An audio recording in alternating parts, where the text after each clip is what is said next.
네, 우리 공동체는 계속해서 사도행전을 묵상을 하고 있습니다. 우리 한 주간 또 사도행전을 묵상하는 가운데 지난주 살펴본 내용은 사도 바울이 예루살렘에서 체포가 되어서 종교적인 신문을 받는 그러한 내용으로 이루어지고 있습니다.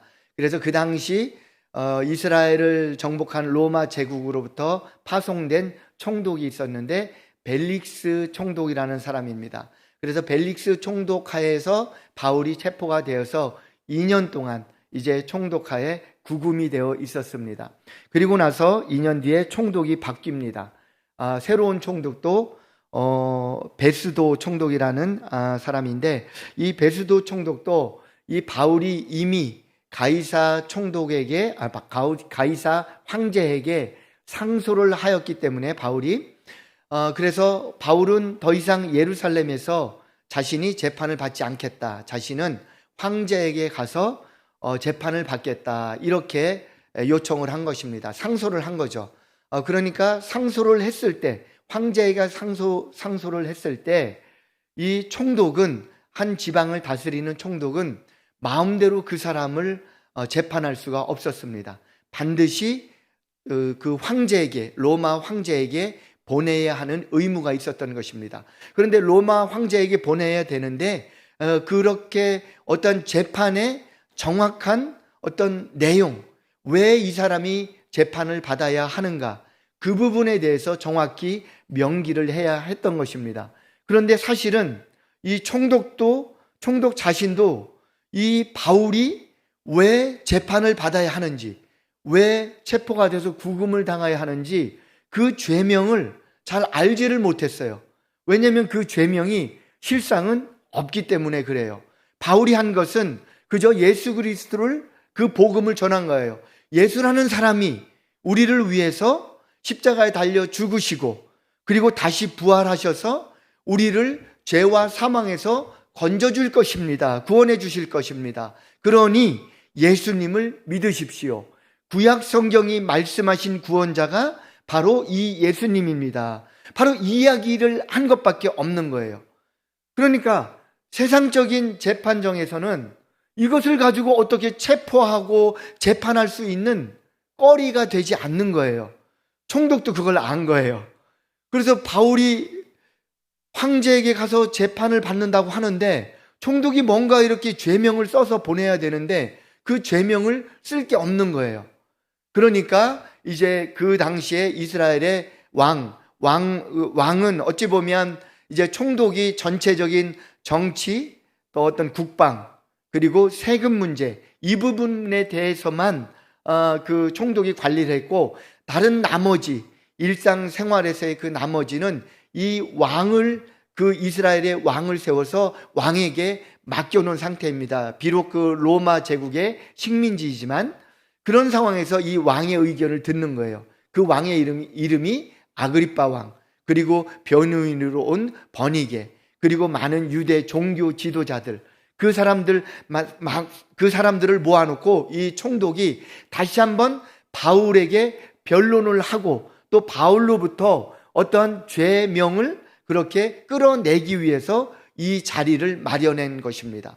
바로 이 오늘 본문 이 자리에서 바울이 자기 자신을 다시 한번 변론을 합니다. 저는 누구이고, 저는 어떻게 살았고, 나는 이러이러한 이유로 체포된 것 같습니다. 그런데 저는 그 체포될 만한 그러한 일을 하지 않았습니다. 단지 이렇게 예수 그리스도만 증거한 것 뿐입니다. 바로 이 변론을 하는 것입니다. 이 변론을 하는 가운데 복음 전도자로서의 이 바울의 모습, 바로 그 모습 속에서 저는 저와 여러분이, 그러면은 우리가, 저와 여러분이 그리스도인으로서 살아갈 때, 또 예수 그리스도를 전하는 사람으로 살아갈 때 우리가 어떤 모습으로 살아가야 하는지, 이 바울의 그 모습을 보면서 우리가 어떤 부분을 극복하고, 또 우리가 어떤 일을 당하고 그 일들을 당했을 때 어떻게 반응해야 하고 어떤 자세로 살아가야 하는지,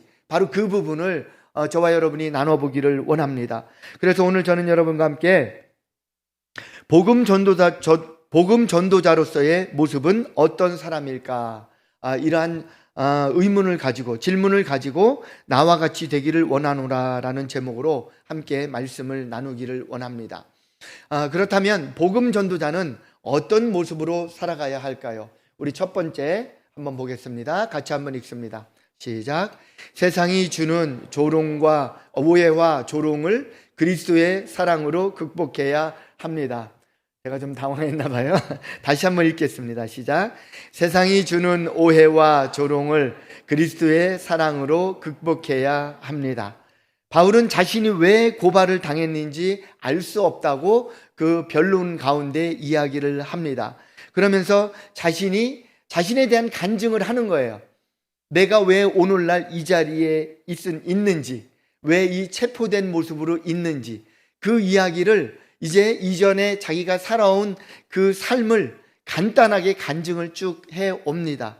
예수 그리스도를 가장 핍박하는 사람으로 살다가 다메섹 도상에서 예수님을 만나고 자기의 그런 모든 삶이 바뀐 것, 바로 그 순간을 이야기하면서 자신이 왜 예수 그리스도를 목숨 걸고 증언하고 다니는지, 바로 그 부분에 대해서 설명을 하고 있는 것입니다. 그런데 그 모든 과정에서 어렵고 힘들고 죽을 고비를 지나고 이 고난과 시련을 지내면서 그 고비고비마다 바로 하나님께서 자신을 돌보시고 지켜주셨다는 것을 간증하면서 오늘 변론을 하고 있는 것입니다.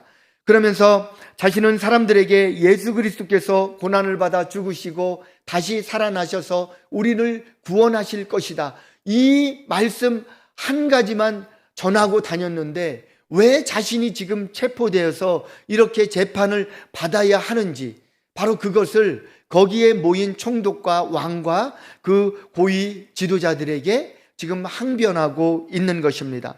그렇게 항변하고 있으니까 그 복음에 대해서 알지 못하는 이 베스도 총독, 이방인 베스도 총독은 바로 바울에게 끼어들면서 이렇게 이야기를 합니다. 바로 24절인데요. 같이 한번 읽어봅니다. 시작. 바울이 이같이 변명하매 베스도가 크게 소리내어 이르되 바울아, 네가 미쳤도다. 네 많은 학문이 너를 미치게 한다 하니. 바로 베스도 총독이 바울에게 그렇게 소리친 것입니다. 너 미친 거 아니야? 너 미친 소리를 하네. 그게 말이 돼? 그러면서 미쳤다고 그렇게 바울을 꾸짖습니다. 네가 그렇게 많이 배웠는데 결국은 네 학문 때문에 너는 미쳤구나. 바로 이렇게 바울을 폄하합니다. 그런데 이 베스도 총독의 이 말이 가만히 묵상해 보면 이 총독의 생각뿐이 아닙니다. 바로 예수 그리스도를 믿지 않는 모든 사람들의 생각이 바로 이것입니다. 어찌 보면 오늘날까지도 예수 그리스도를 믿지 않는 세상의 시각은 이 말로 대변할 수가 있습니다. 네가 미쳤구나. 네가 미치지 않고서야 어떻게 그렇게 매일 교회를 갈 수 있냐. 매일 주일마다 그 황금 같은 휴식의 시간에 교회를 가느냐.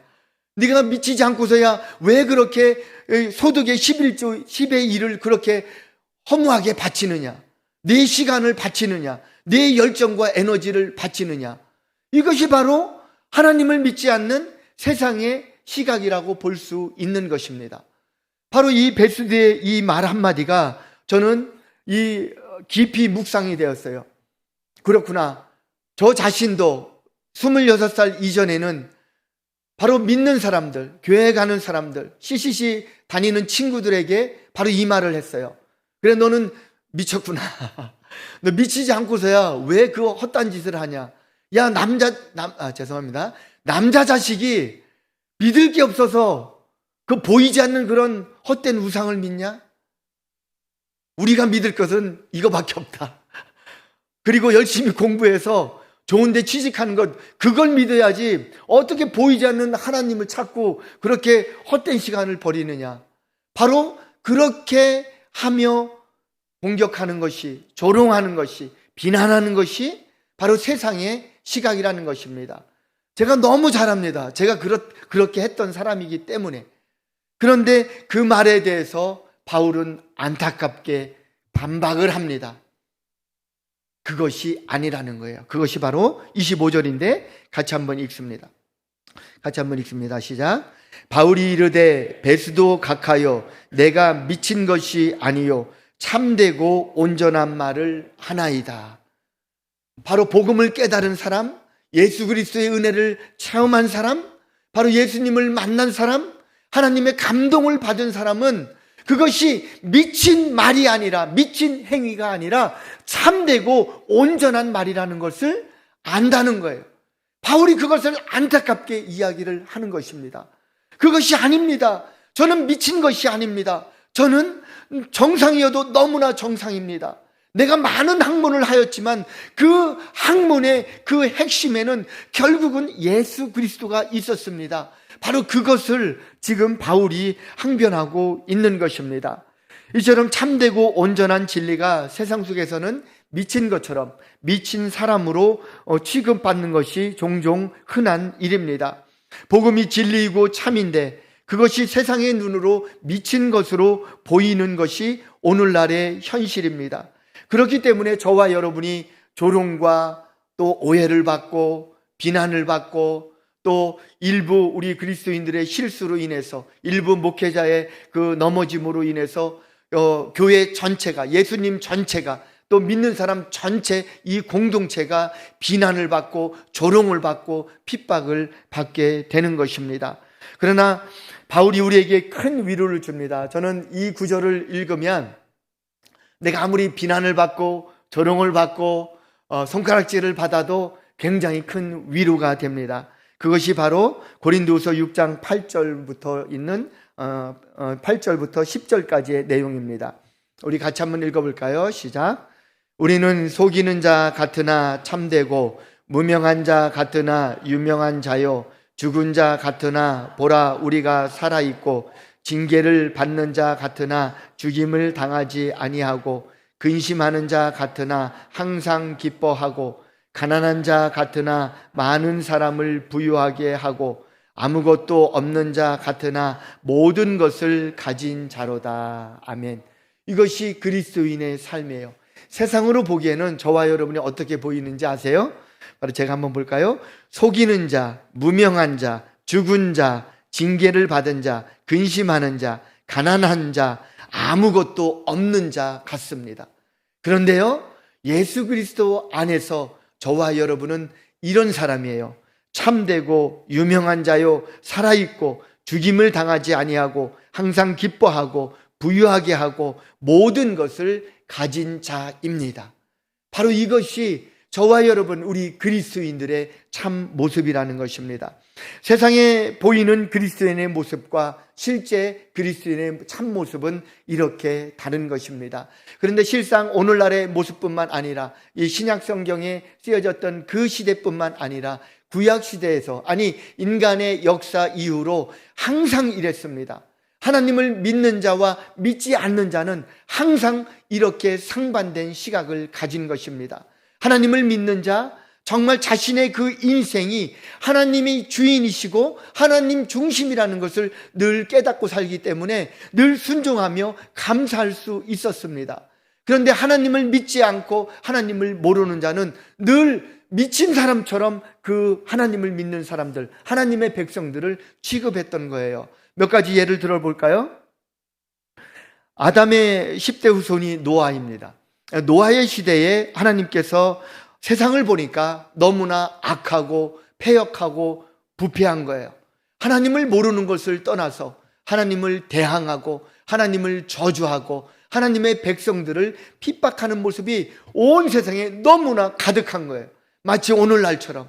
그래서 하나님께서 안 되겠다, 이제 내가 이 세상을 심판해야겠다 라고 하면서 물로 심판하시겠다고 하시면서 노아라는 한 패밀리를 정하십니다.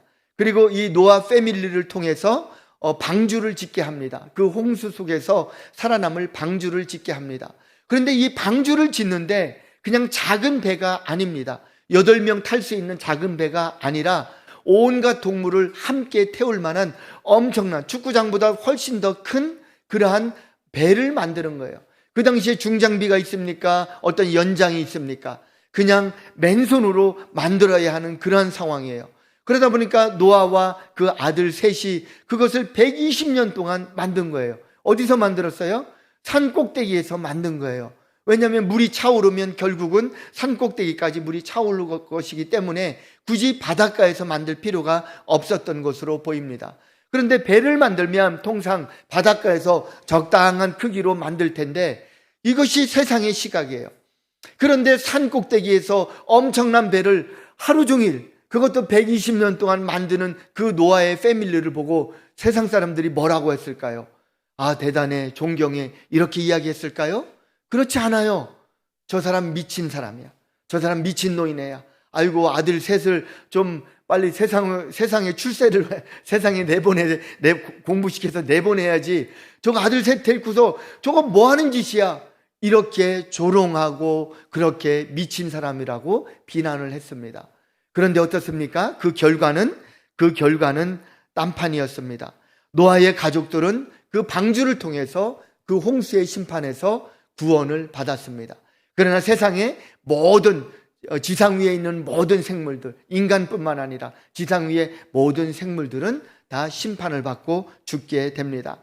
우리가 아브라함의 조카 롯의 이야기도 압니다. 어느 날 하나님의 천사가 이제 롯이 살고 있는 소돔 땅으로 옵니다. 그러면서 소돔 땅도 노아가 살고 있던 그 세상의 죄악처럼 그 죄악이 동성애를 중심으로 해서 너무나 많은 죄악이 그 소돔 땅에 그렇게 퍼져 있었어요. 그래서 하나님의 그 사자가, 하나님의 천사가 그 땅에 들어가면서 롯을 만납니다. 롯을 만나서 롯이 정성스럽게 그들을 대접해 줄 때 하나님의 천사가 롯에게 이야기를 합니다. 이제 하나님께서 이 소돔 땅을 유황불로 멸할 것이다. 그러니까 빨리 가족을 데리고 피하라. 이렇게 롯에게 이야기를 합니다. 그래서 롯이 거기에 순종해서, 그렇게 하나님의 말씀에 순종해서 피신을 합니다. 그래서 자기의 두 딸과 그리고 아내와 그러다 보니까 자기 두 딸과 결혼을 약속한 그런 예비 사위가 있어요. 그래서 예비 사위에게도 그렇게 권합니다. 하나님께서 이 소돔 땅을 심판하시니까 빨리 지금 우리와 함께 피하자. 이렇게 롯이 이야기를 하자 그 예비 사위들이 이렇게 이야기합니다. 그 반응이 창세기 19장 14절에 나와 있습니다. 우리 함께 읽어볼까요? 시작. 롯이 나가서 그 딸들과 결혼할 사위들에게 말하여 이르기를 여호와께서 이 성을 멸하실 터이니 너희는 일어나 이곳에서 떠나라 하되 그의 사위들은 농담으로 여겼더라. 그의 사위들은 농담으로 여긴 거예요. 하나님을 믿지 않으니까, 하나님을 알지 못하니까. 오늘날도 어떻습니까? 크게 다르지 않아요. 우리가 하나님을 이야기하고 예수님을 이야기할 때 그것을 믿지 못하는 사람들은 어떻습니까? 그냥 미친 소리, 좋게 말해서 농담으로 여긴 거예요. 그렇게 여기는 그런 상황 속에서 먼저 믿은 자, 하나님의 사랑을 체험한 자, 저와 여러분은 마음이 답답할 수밖에 없는 것입니다. 그러나 그런 상황 속에서도 우리는 어떻습니까? 거기서 포기하지 않아야 하는 것입니다. 바울이 그 결박한 상태에서, 체포된 상태에서 끝까지 그 재판정에서도 전도하려고, 복음을 전하려고 애쓰는 모습을 오늘 본문에서 볼 수가 있습니다. 저와 여러분도 마찬가지여야 합니다. 비록 우리가 미친 소리라고 그렇게 폄하를 당하도, 무시를 당하고, 그리고 조롱을 당하고, 그리고 농담이라고 자꾸만 우리를 그렇게 치부한다 할지라도 우리의 입술에서는 우리가 경험한 예수 그리스도에 대해서 계속해서 전해야 한다는 것입니다. 이것이 복음 전도자가 취해야 할 자세인 것입니다. 세상에서 보는 시각이 이렇습니다. 고린도전서 1장 18절입니다. 같이 한번 읽어볼까요? 시작. 십자가의 도가 멸망하는 자들에게는 미련한 것이요 구원을 받는 우리에게는 하나님의 능력이라. 멸망하는 자들에게는 미련한 것, 이것처럼 미련한 것이 없습니다. 시간과 물질과 열정을 다 교회에 가서 쏟아붓는 이 미련한 것이, 이것처럼 미련한 것이 어디 있습니까? 하나님을 믿지 못한다면. 그런데 하나님을 믿는 사람들은 그것이 미련한 것이 아니라 거기에 우리를 구원해 주실 하나님의 능력을 발견하게 되는 것입니다. 미련한 것과 하나님의 능력과 엄청난 차이라는 것을 우리는 아는 거예요. 그렇다면 하나님의 능력을 깨달은 저와 여러분이 안타까운 심정으로 미련한 사람들, 그 사람들에게 우리가 이 정말 복음의 진리, 하나님의 능력을 전해서 함께 구원받을 수 있는 바로 그 복음을 전해야 한다는 것입니다. 그래서 바울은 어떤 상황에서도 그렇게 이야기를 합니다. 로마서 1장 16절이죠. 같이 한번 읽습니다. 내가 복음을 부끄러워하지 아니하노니 이 복음은 모든 믿는 자에게 구원을 주시는 하나님의 능력이 됨이라. 먼저는 유대인에게요, 그리고 헬라인에게로다. 여기서 하나님의 능력이라고 나옵니다.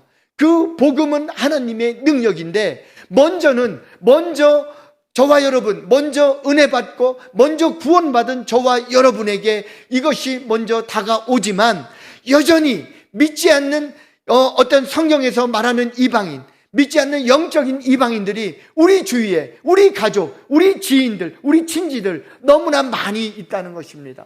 그들에게도 이 하나님의 능력을 전해야 되지 않겠냐? 그것이 바울이 우리에게 도전하고 있는 것입니다. 그런데 종종 우리는 어떻습니까? 세상이 비난하고 세상이 조롱하면 그냥 그게 싫어요. 그래서 아예 내가 그냥 나 그리스도인이야 이 말 하는 것도 두려워요. 왜냐하면 내가 외톨이가 될까봐, 내가 왕따가 될까봐 그 말, 내가 그리스도인이라는 것 그 자체도 이야기하기가 쉽지가 않다는 것입니다. 그것이 바로 세상 속에서 살고 있는 저와 여러분의 현실이에요. 그러면 그것을 극복해야 하는데, 그것을 채고 넘어가야 하는데 어떻게 해야 할까요? 물론 기도하며 나아가야 합니다. 기도할 때 이것을 한번 생각을 해보세요. 내가 하나님의 사랑을 얼마만큼 받은 사람인지, 하나님의 나에게 주신 사랑이 얼마나 큰 사랑인지를 생각을 하는 거예요. 그러면 내가 주저하고 머뭇거리고 자신 없어 하는 그 상황을 극복할 수 있는 거예요. 바로 바울은 그것을 이렇게 표현합니다. 로마서 8장 35절에서 37절에서 예수 그리스도의 사랑 이렇게 표현합니다. 우리 같이 한번 읽어봅니다. 시작. 누가 우리를 그리스도의 사랑에서 끊으리요? 환난이나 곤고나 박해나 기근이나 적신이나 위험이나 칼이랴. 기록된 바 우리가 종일 주를 위하여 죽임을 당하게 되며 도살당할 양같이 여김을 받았나이다 함과 같으니라. 그러나 이 모든 일에 우리를 사랑하시는 이로 말미암아 우리가 넉넉히 이기느니라. 아멘. 환난이나 곤고나 박해나 기근이나 적신이나 위험이나 칼이나 그 어떤 핍박과 조롱과 비난도 우리가 이것을 넉넉히 이길 수 있는 힘이 있는데, 그것은 바로 우리를 사랑하시는 그리스도의 사랑, 그것으로 우리가 이 모든 창피함, 머뭇거림, 주저함, 조롱 모든 것을 극복할 수 있다고 말씀하고 있는 것입니다. 바로 여기에 비밀이 있는 거예요. 저와 여러분 너무나 세상에서 머뭇거립니다. 말을 할까 말까, 이 말을 할까 말까, 이 말을 하면 상대방이서 싫어하겠지, 화나겠지, 나를 외톨이시키겠지, 이런 것들에 너무 머뭇거립니다.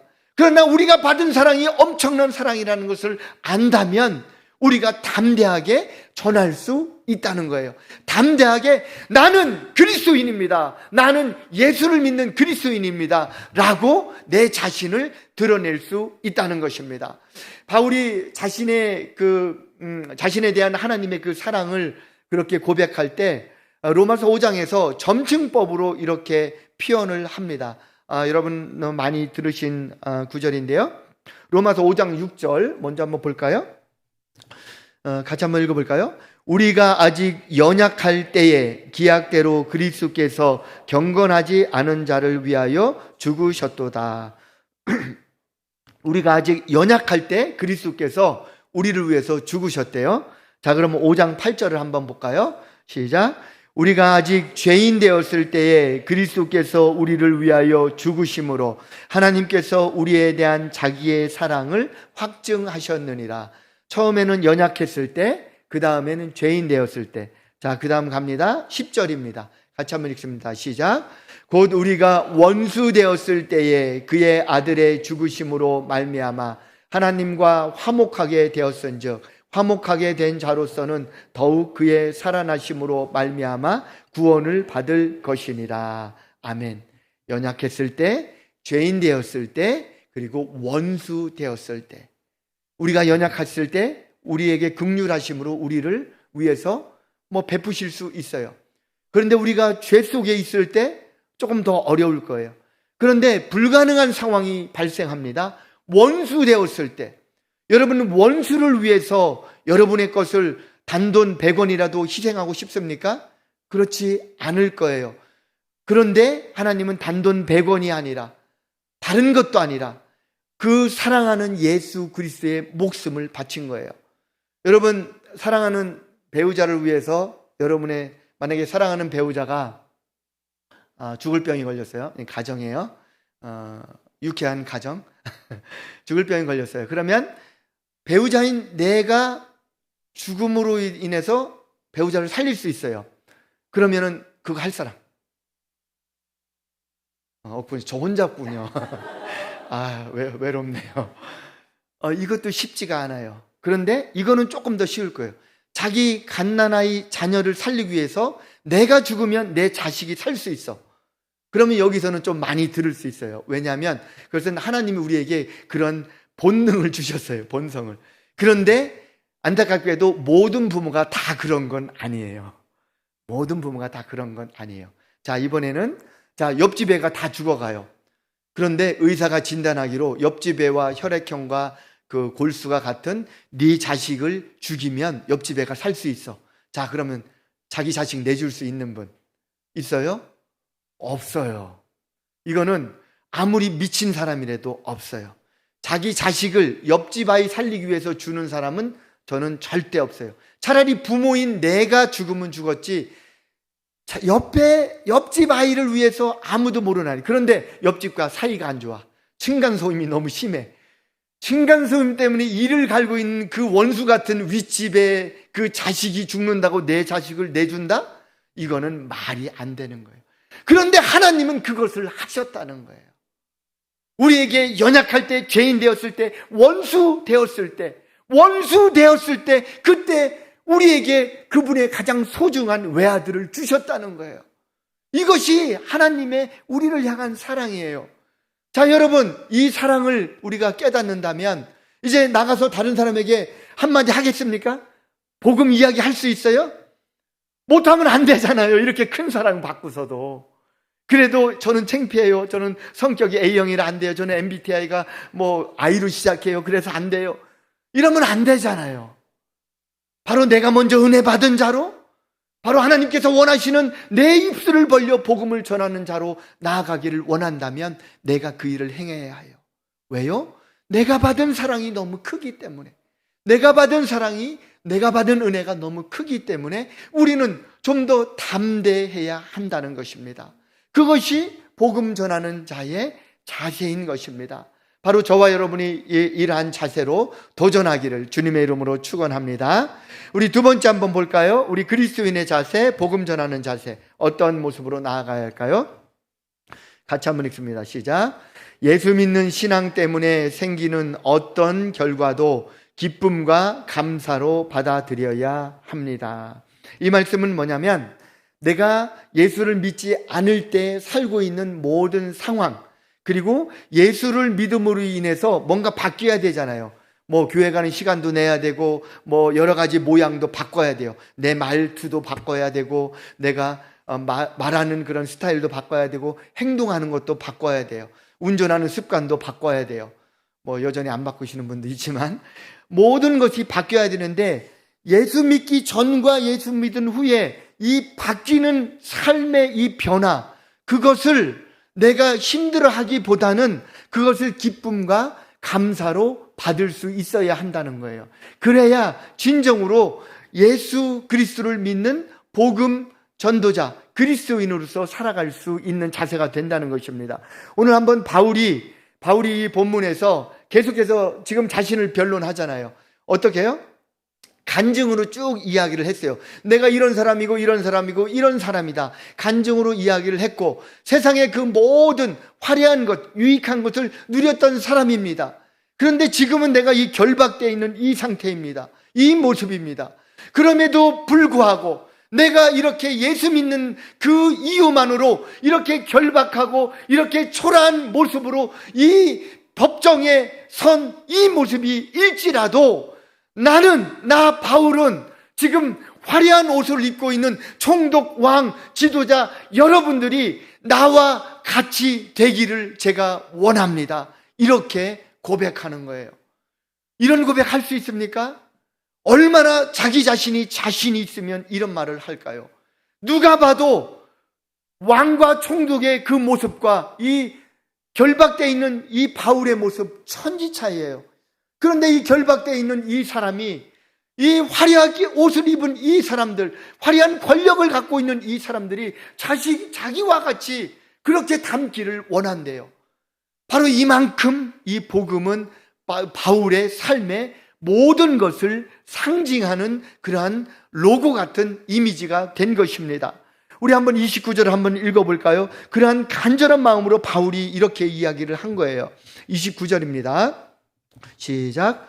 바울이 이르되 말이 적으나 많으나 당신뿐만 아니라 오늘 내 말을 듣는 모든 사람도 다 이렇게 결박된 것 외에는 나와 같이 되기를 하나님께 원하나이다 하니라.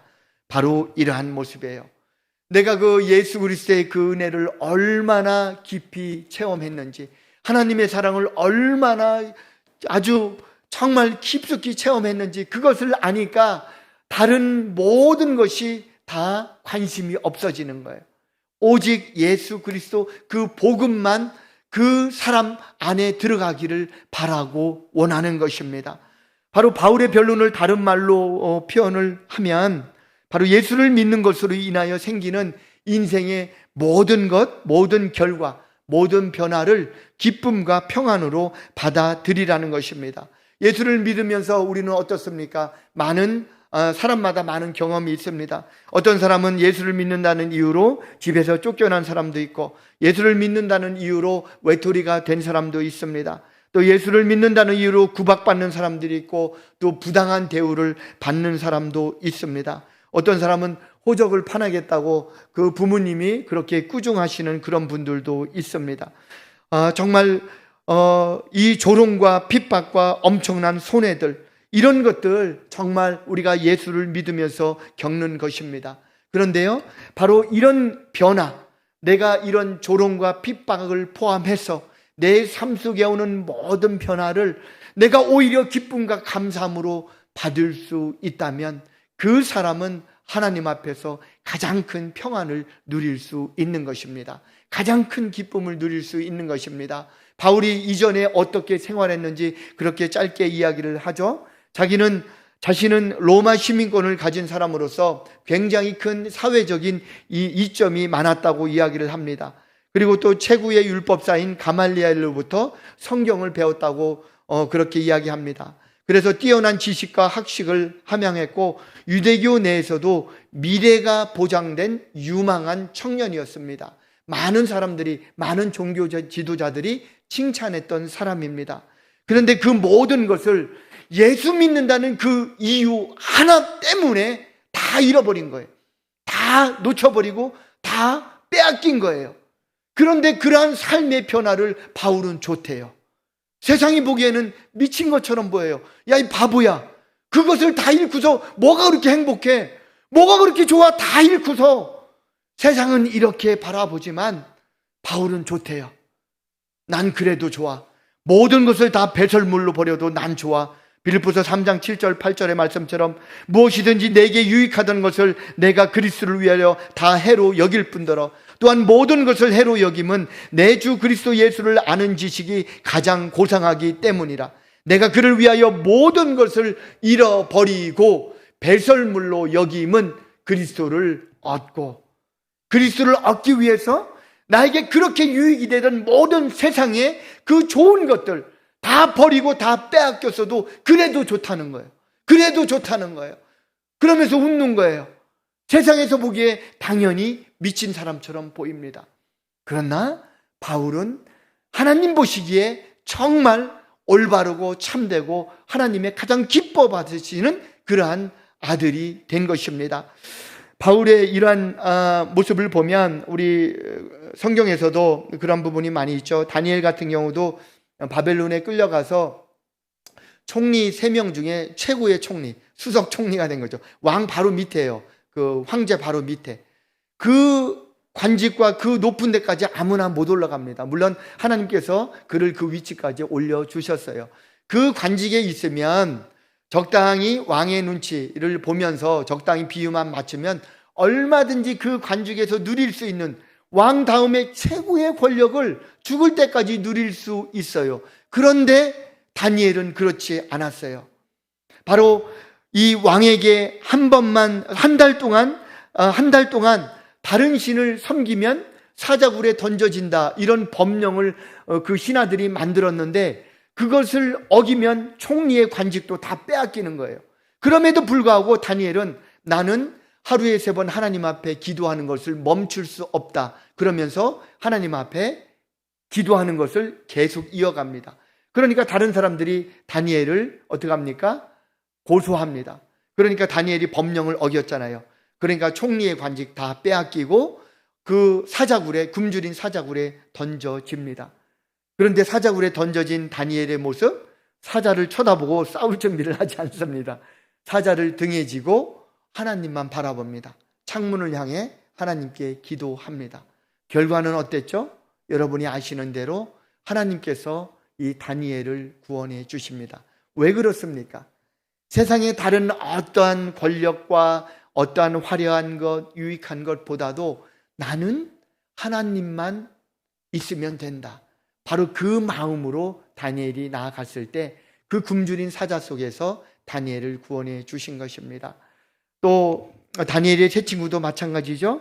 바로 그 금신상에, 왕의 금신상에 절하지 않으면 풀무불에 던져진다, 즉 용광불에 던져질 것이라 그렇게 이야기를 했는데도 불구하고 그들도 다 지방자치의 그런 다 장이했어요. 뭐 도지사 뭐 이런 사람들이었는데 다 관직 내려놓고 그냥 자발적으로 용광로 속으로 들어갑니다. 왜냐하면 세상에 어떤 것을 줘도 자기는 하나님을 포기할 수 없다는 거예요. 바로 예수 그리스도를 믿는 나는 그 이후로 우리는 삶에 많은 변화가 와요. 그 안에 수치도 있고 창피함도 있고 조롱도 있고 모욕도 있어요. 그런데요, 그 모든 것을 내가 기쁨으로 받아들이는 거예요. 그러면 하나님께서 놀라운 영적인 반전을 이루어 주시는 거예요. 하나님께서 더욱더 그를 붙잡아 주시는 것입니다. 시간이 많이 지났지만 짧게 저의 간증을 죄송합니다만 하겠습니다. 몇 번 말씀을 드렸지만 저는 26살에 미국으로 이주를 했습니다. 왜 또 지금 설교 다 끝나가는 시간에 지금 얼마나 길게 하려고 간증을 하십니까? 하시는 분 용서하시기 바랍니다. 그래도 합니다. 26살에 미국으로 이주를 갔는데, 미국에 갔는데 이제 빈손이에요. 저희 아시는 대로 저희 어머니 아버님이 평생 농사를 지셨기 때문에 저한테 돈을 찔러주고서 미국으로 보낸 게 아니라 그냥 빈손으로 그냥 간 거죠. 가서 이제 막막하더라고요. 그래서 어떻게 해야 되나 고민을 했어요. 뭘 먹고 살아야 되나. 보니까 한국 사람들 막노동도 하고 세탁소도 하고 도너스샵도 하고 페인트 일도 하고 정원사도 하고 여러 가지를 하고 있어요. 근데 제가 26살에 딱 가서 생각을 했어요.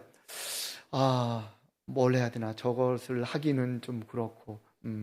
그래서 한 가지 아이디어가 생각이 났습니다. 빈손에서 미국에서 살아남는 방법은 이것밖에 없구나, 나한테. 그러면서 박사학위를 따자. 그 박사학위만 있으면 내가 연구소에 들어가서 정말 남부럽지 않게 아메리칸 드림을 이룰 수가 있겠구나, 이런 생각이 들었어요. 그래서 열심히 다시 토플 책도 보고 GRE 책도 보고 그래서 유타 대학교에 들어갔어요. 그래서 박사과정에 들어가서 이제 드디어 이제 아메리칸 드림을 위한 첫 발을 떼었다고 굉장히 이제 이렇게 자신감을 갖고 이제 공부를 시작을 한 거예요. 그래서 한국에서 공부했던 재료공학 학부 때 공부했던 것을 이어서 대학원에서 재료공학을 하면서 이제 5년 만에 학위를 따고 2000년 8월 달에 이제 오하이오의 데이튼에 있는 공군 연구소, 이제 거기 공군 부대가 있는데 비행기를 만든 라이트 형제의 고향이라고 그래서 라이 페러슨 에어포스 리서치 랩이라는 곳이 있는데 그곳에서 이제 연구원으로 이제 취업이 됐죠. 그래서 그곳에서 이제 취업이 되니까 이제 제가 원하는 그런 어떤 생활 수준이 된 거예요.